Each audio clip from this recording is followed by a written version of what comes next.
اس کے لیے ہم نے جو ایمفیسس کیا ہے، ایک جو موزیک فونیسکا کی اپنی ڈاکیومنٹ ہے جس میں مریم نواز شریف صاحبہ کو بینیفیشل اونر جو ہے وہ لکھا گیا ہے، جو ٹرسٹ ڈیڈ اکرم شیخ صاحب نے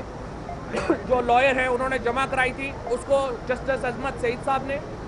آصف سعید کھوسہ صاحب نے اور جو دیگر جج صاحبان ہیں انہوں نے جو کمنٹ کیا اس ٹرسٹ ڈیڈ کے اوپر، انہوں نے یہ کہا ہے کہ کوئی ٹرسٹ ڈیڈ جب تک رجسٹرڈ نہ ہو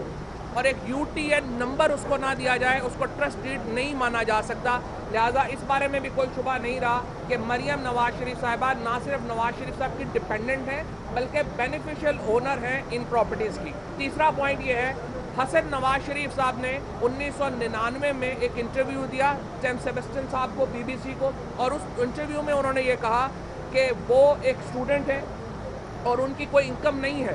اور وہ ان اپارٹمنٹس میں جو اپارٹمنٹس ابھی آپ کے سامنے یہاں سپریم کورٹ میں زیر بحث ہے، ان اپارٹمنٹ میں بطور اسٹوڈنٹ رہ رہے ہیں اور اس کا کرایہ جو ہے وہ آتا ہے پاکستان سے. اب دو باتیں ہیں، ایک تو یہ کہ جو آصف سعید کھوسہ صاحب کے ریمارکس یہ تھے کہ اگر ان کا کرایہ پاکستان سے آتا تھا تو پھر قطر والے اس کو کیسے اون کرتے تھے؟ کیا کرایہ پاکستان سے لندن آتا تھا اور پھر لندن سے قطر جاتا تھا؟ دوسری امپورٹنٹ بات یہ ہے کہ حسن نواز شریف صاحب نے کہا کہ وہ اسٹوڈنٹ تھے، یعنی 1999 تک ان کی کوئی انکم نہیں تھی، لیکن 2001 میں فلیگ شپ انکارپوریٹ ہوتی ہے، 4 اور کمپنیز انکارپوریٹ ہوتی ہیں اور حسن نواز شریف صاحب اپنی ان کمپنیز کو 20 ملین پاؤنڈ تک کا قرضہ دیتے ہیں. تو سوال یہ پیدا ہوتا ہے کہ حسن نواز شریف صاحب کے پاس اتنے پیسے جو ہیں وہ کیسے آئے؟ اب جو معاملہ جو اب کھڑا ہے، ابھی جو نعیم بخاری صاحب اپنے دلائل جو مکمل کرنے جا رہے ہیں آخری حصے میں، اب ہم اس پوائنٹ کی طرف آئے ہیں کہ یہ جو پراپرٹیز ہیں یہ 1999 تک یعنی 2006 سے پہلے نواز شریف فیملی اون کرتی تھی. اس اون کرنے کے لیے ہم نے کیا ثبوت دیا ہے؟ اس اون کرنے کے لیے ہم نے التوفیق کی ایک ججمنٹ جو 1999 میں پاس ہوئی، اس کی ایگزیکٹ ڈیٹ جو ہے لندن ہائی کورٹ، میں دے دیتا ہوں 5/11/1999 لندن ہائی کورٹ کی یہ ججمنٹ ہے، جس میں جن کے جو پارٹنرز ہیں وہ ہیں میاں محمد شہباز شریف صاحب، میاں محمد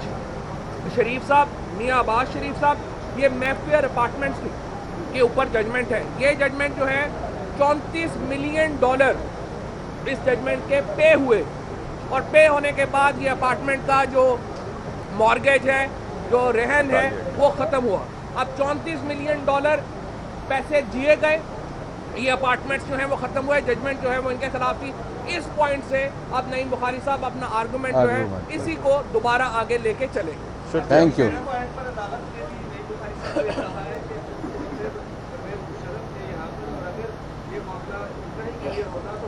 پرویز مشرف صاحب نے نااہل آپ کو یاد ہوگا کر دیا تھا، عدالتوں نے کر دیا تھا نواز شریف صاحب کو، بعد میں NRO ہو گیا تھا جبکہ معاہدہ ہوا تھا، آپ کو یاد ہوگا سعودی عرب سے، پھر بعد میں یہ معافی ہوئی تھی سزا کی اور پھر وہ باہر گئے تھے.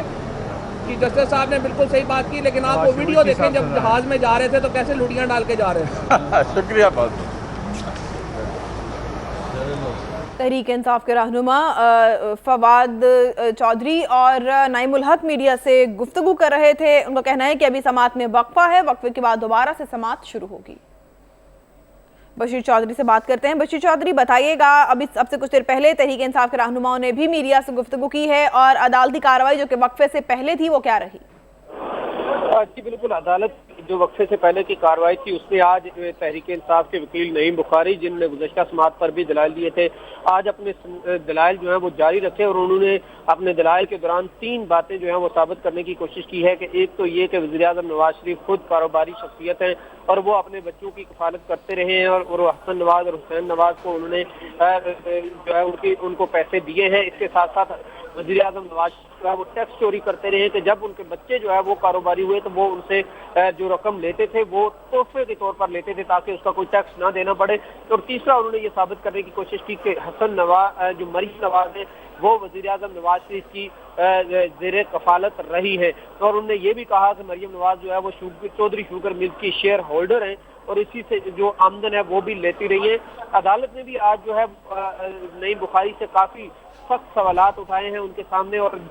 ایک انٹرویو حسن نواز کا جس کا حوالہ بار بار تحریک انصاف دے رہی تھی اس کے بارے میں آج عدالت میں جو ہے وہ جسٹس حاصل سعید کوثر نے وضاحت کی ہے اور انہوں نے کہا ہے کہ جو حسن نواز کا انٹرویو ہے جس میں یہ کہا ہے کہ وہ لندن میں 99 میں اسٹوڈنٹ تھے اور ان کے جس فلیٹ میں رہتے تھے اس فلیٹ کا کرایہ لندن پاکستان سے آتا تھا، تو انہوں نے کہا کہ ان کے انٹرویو کے اگلے حصے میں یہ بات شامل ہے کہ وہ لندن انہوں نے کہا ہے کہ وہ ان کا کرایہ ان کے والد نواز شریف ادا نہیں کرتے بلکہ ان کے دادا کے کاروبار سے وہ کرایہ آتا ہے اور وہ کرایہ قطر جاتا ہے جہاں جو کہ اصل ان فلیٹ کے مالکان ہے۔